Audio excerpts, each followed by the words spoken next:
जो हमरी विध होती मेरे सतगुरा, सा विध तुम हर जानो आपे। हम रुलते फिरते कोई बात न पूछता, गुर सतगुर संग कीरे हम थापे। धन धन गुरु नानक जन केरा, जित मिलिए चूके सब सोग संतापे। सत्कार योग सत्संगियों, वाह गुरु जी का खालसा, वाह गुरु जी की फतेह। आज एक शब्द पर विचार साझे करते हैं जो श्लोक के रूप में है। ये श्लोक गुरु नानक देव जी की वार माझ की वार में पहला श्लोक है। सत्संगियों, आप जानते हैं वार पौड़ियों में लिखी जाती है। पौड़ियों के खुलासे के लिए गुरु अर्जन देव जी महाराज ने पौड़ियों के पहले श्लोक भी रखे हैं। माझ की वार, माझ राग है जो गुरु नानक देव जी महाराज द्वारा रचा गया। माझ का अर्थ है मध्य, मझा। पंजाब में एक क्षेत्र आया है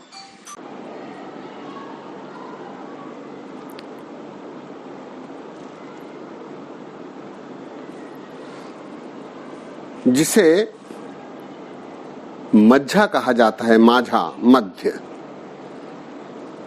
इस क्षेत्र में जो लोकगीत गाए जाते थे उनके आधार पर इस राग की संरचना गुरु महाराज नानक देव जी ने की है। इस राग में ये वार है और इस वार का दूसरा श्लोक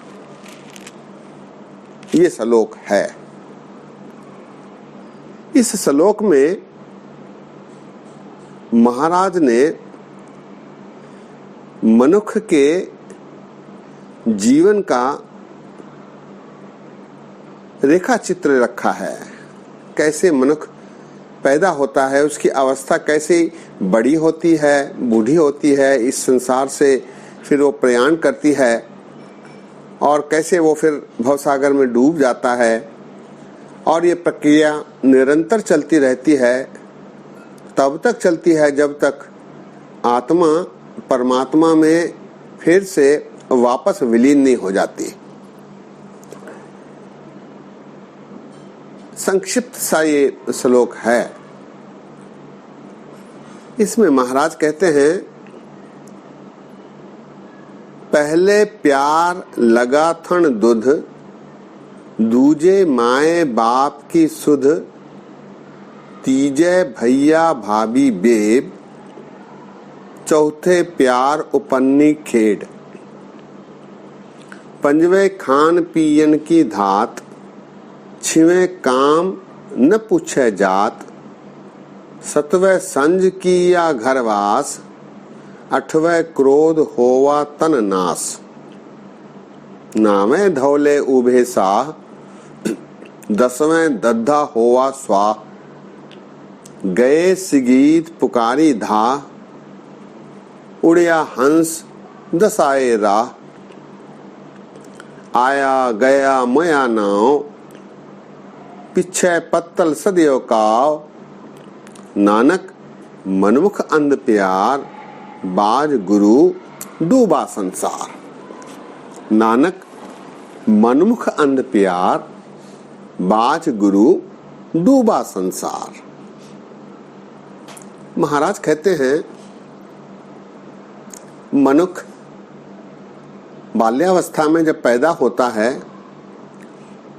तो उसका स्नेह दूध से रहता है। पहले प्यार लगा थन दूध, उसकी रुचि दूध पीने तक ही सीमित रहती है। दूजे माए बाप की सुध, जैसे उसकी अवस्था बड़ी होती है तो फिर माँ बाप से स्नेह करने लगता है, उसी में फिर वो रत रहता है, संलिप्त रहता है। दूजे माए बाप की सुध, तीजे भैया भाभी बेब, जब कुछ और बड़ा हो जाता है तो भाई भाभी रिश्तेदार जो नजदीकी रिश्तेदार हैं उनसे स्नेह लगा रहता है। तीजे भैया भाभी बेब, चौथे प्यार उपन्नी खेड।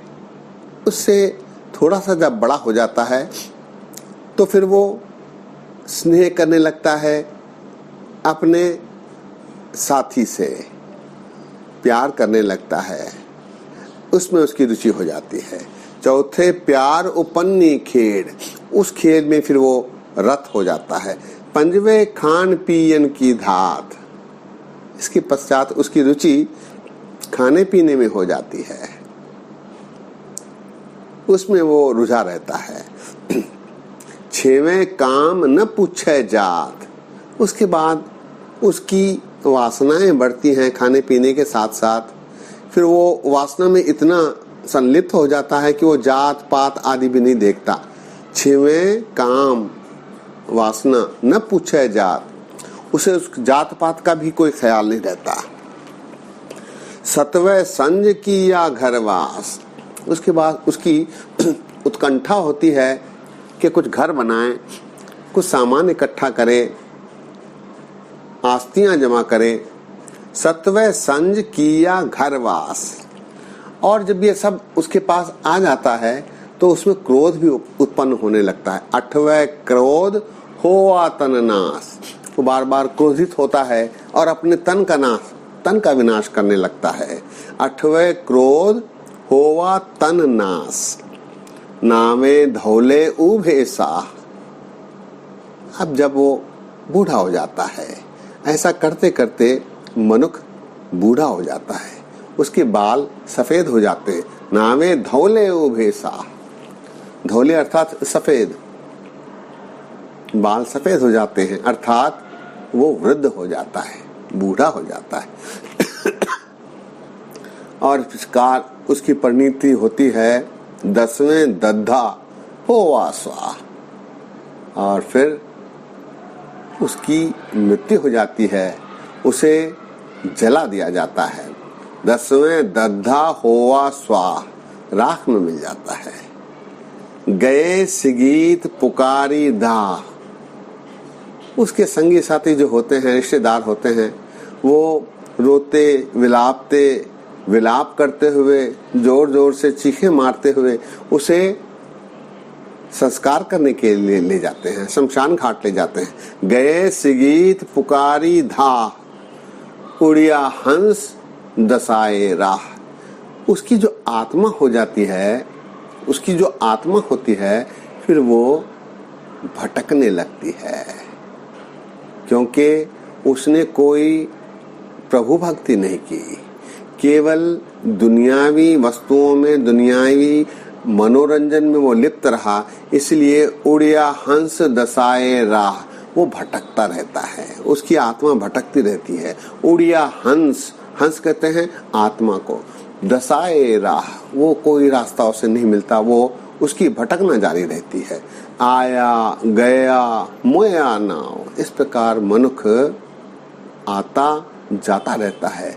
आया गया, आया भी और फिर चला भी गया, और कुछ दिन उसका लोग याद करते हैं, उसकी याद में रहते हैं, लेकिन उसके बाद मोया नाव, उसका नाम भी भूल जाते हैं। हम में से भी कई अपने 4-5 पीढ़ी पहले के किसी को नहीं जानते। इस प्रकार मनुष्य को लोग भूल जाते हैं। आया गया मोया नाव, पीछे पत्तल सदियों का, और केवल दिखावे के लिए, केवल याद रखने के लिए लोग श्राद्ध वाले दिन पत्तल रख देते हैं और कवे को बुलाते रहते हैं कि वो कोई उसकी आत्मा आए और वो खाकर जाए। पीछे पत्तल सदियों का, कवों को बुलाते रहते हैं कि वो कोई खा ले।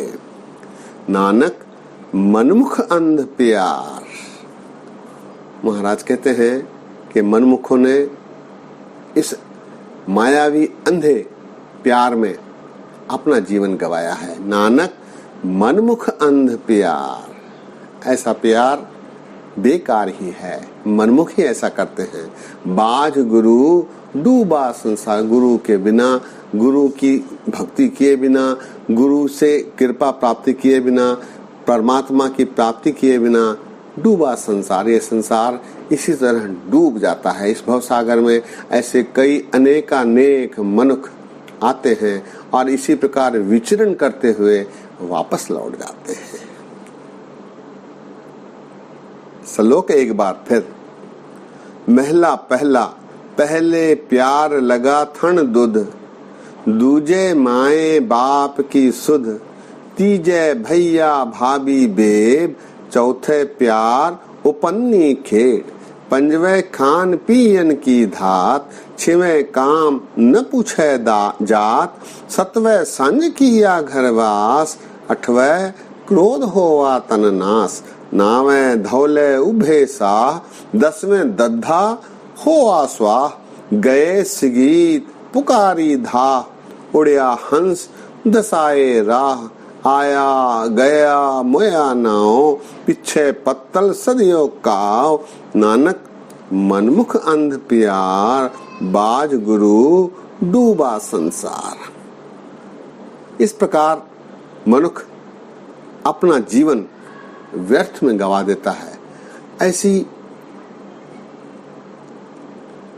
ऐसा उपदेश गुरु महाराज दे रहे हैं, जिसमें उनका कहना है कि हमें जागृत होना चाहिए, गुरु की कृपा प्राप्ति के लिए प्रयत्न करना चाहिए, ताकि गुरु के माध्यम से परमात्मा प्राप्ति के साधन उपलब्ध हो सके। सत्संगियों, इसी प्रकार का एक और श्लोक इस श्लोक के बाद महाराज ने रखा है।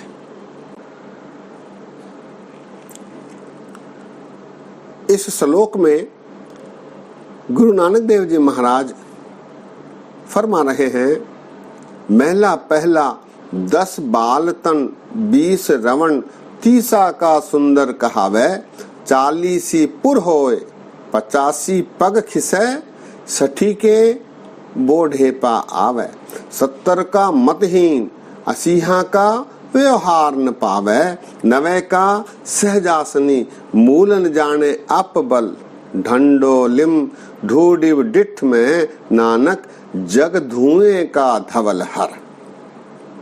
इसमें महाराज कहते हैं 10 बाल तन, 10 वर्ष तक वो बालक रहता है, 20 रवन, 20 में फिर वो नवयुवक बन जाता है, 30 का सुंदर कहावे, 30 वर्ष की उम्र होने तक फिर वो सुंदर दिखने लगता है, 40 पुर होए, 40 वर्ष की अवस्था आने तक वो पूर्णतः नवयुवक बन जाता है, युवक बन जाता है, यौवन उस पर आ जाता है, 85 पग खिसे, 60 के बोढ़े पा आवे, 40 पुर होए, 40 पर वो पूर्णतः युवक बनता है, 85 पग खिसे, 50 के दशक में उसका बुढ़ापा आरंभ हो जाता है, पग खिसे, उतार पर वो आ जाता है, निवान पर वो आ जाता है, अब उसका शरीर ढलने लगता है, 85 पग खिसे, पग खिसे अर्थात पग फिर नीचे की ओर आने लगते हैं, 60 के बोढ़े पा आवे, 60 के दशक में फिर वो बूढ़ा हो जाता है, 70 का मतहीन, 70 के दशक में उसकी मत कमजोर हो जाती है, 80 का व्यवहार न पावे, 80 के दशक में वो व्यवहार करने योग्य भी नहीं रहता, मतहीन भी हो जाता है, शरीर भी क्षीण हो जाता है और व्यवहार करने लायक नहीं रहता, 90 का सहजासनी, मूल न जाने आप बल, 90 के दशक में वो सहजासन पर, पलंग पर पड़ जाता है, बगैर किसी सहायता के वो चलने फिरने में भी अपने आप को असमर्थ पाता है, 90 का सहजासनी, मूल न जाने आप बल, दूसरों के बल पर ही वो आश्रित रहने लगता है। अंत में महाराज कहते हैं, ढंडोलिम ढूंढिम डिठ में, मैंने ढूंढ कर देख लिया है, क्या देखा है नानक, जग धुएं का धवल हर, धुएं की लहर के समान मनुष्य इस संसार में आता है, विचरण करता है और फिर लौट जाता है, भव सागर में डूब जाता है। नानक जग धुएं का धवल हर, जिस प्रकार धुएं का भंवर चलता है और वो अलोप हो जाता है, अदृश्य हो जाता है, देखने में नहीं आता, इस प्रकार मनुष्य भी अदृश्य हो जाता है। श्लोक एक बार फिर। 10 बाल तन 20 रवण, 30 का सुंदर कहावै, 40 पुर होए 85 पग खिसे, 60 के बोढ़े पा आवे, 70 का मतहीन, 80 का व्यवहार न पावे, 90 का सहजासनी, मूल न जाने अप बल, ढंडोलिम ढूंढिम डिठ में, नानक जग धुएं का धवल हर। इस प्रकार के विचार गुरु नानक देव जी महाराज ने इन 2 श्लोकों में प्रदान किए हैं। सत्संगियों, इस श्लोक का तात्पर्य ही ये है कि हमें भी सुचेत होना चाहिए, अपने जीवन को व्यर्थ में नहीं गंवाना चाहिए, क्योंकि हम जिनसे स्नेह रखते हैं, आसक्ति रखते हैं, जिनके बल पर, जिनके लिए हम अपना जीवन बिताते हैं, वो साथ आने वाले नहीं, वे केवल इस जीवन में ही आपके साथ रहने वाले हैं।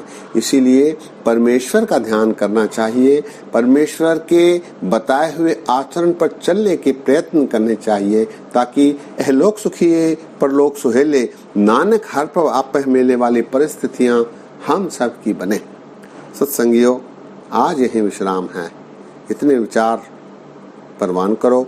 अनेक गलतियां हुई हैं, दास को अनजान जान कर क्षमा बख्शो। फतेह सांझी करो। वाह गुरु जी का खालसा, वाह गुरु जी की फतेह।